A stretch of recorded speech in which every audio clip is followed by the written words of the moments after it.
Hi folks, Frank Gresham from the Chronic Pain Center. I've been getting a lot of questions about what kind of stretches you can do for restless legs, so I'm here to answer that for you today. First and foremost, I would have you look at getting some folic acid. Dr. Travell recommends about 800 micrograms 3 times a day, and that will help. That can help with restless legs. But if you're on any kind of medication, you need to check with your doctor to make sure that the folic acid's okay for you. So bottom line is check with your doctor first before you take that. I can't be responsible if people take too much or just whatever, but check with your doctor. Secondly, a big proponent or perpetuating factor of restless legs is Morton's toe.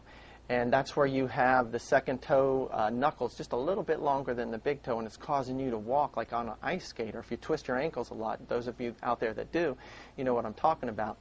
A sign that you have Morton's toe is a callus on the outside of your big toe, and that's from you going back and forth in your foot, in your shoe.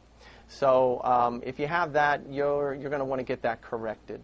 But let me show you some stretches that we can do for restless legs.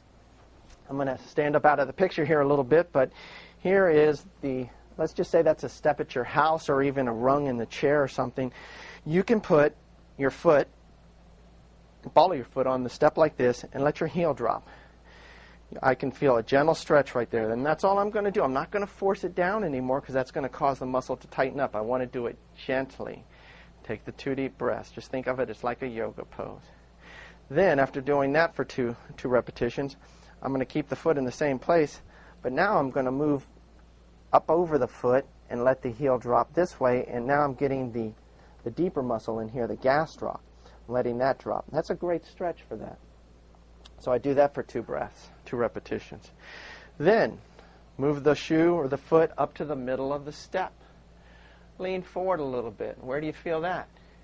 You should feel that in the hamstrings.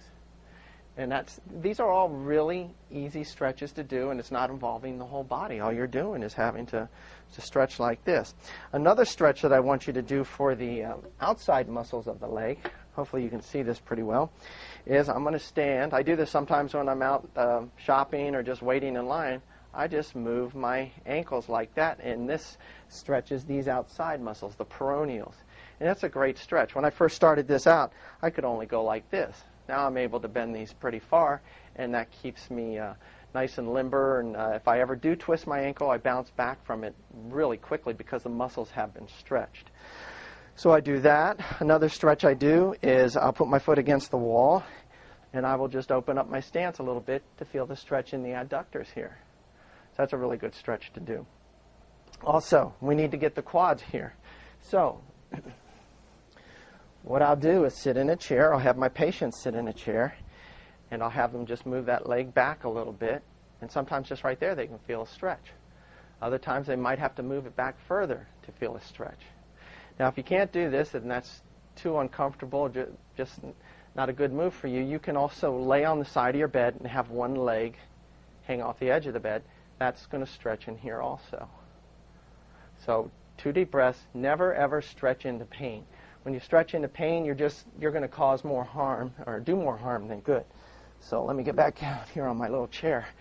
So try that. If you have any questions, you can email me at chronicpaincenter.com. You can also question or send your questions to Facebook, Frank Gresham or the Chronic Pain Center. Hope this has helped you.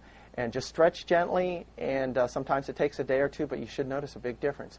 Watch your shoes. Make sure your shoes are not too stiff. You should always be able to bend your shoes. My shoes, when I walk, I can bend my toes real well, and I get a natural gait on my shoes, or a natural gait on my legs when I'm walking. If your shoes are too stiff, or if you're in flip-flops and sandals that don't have a backing, sorry ladies, but those are going to hurt you. They're going to do more harm than good.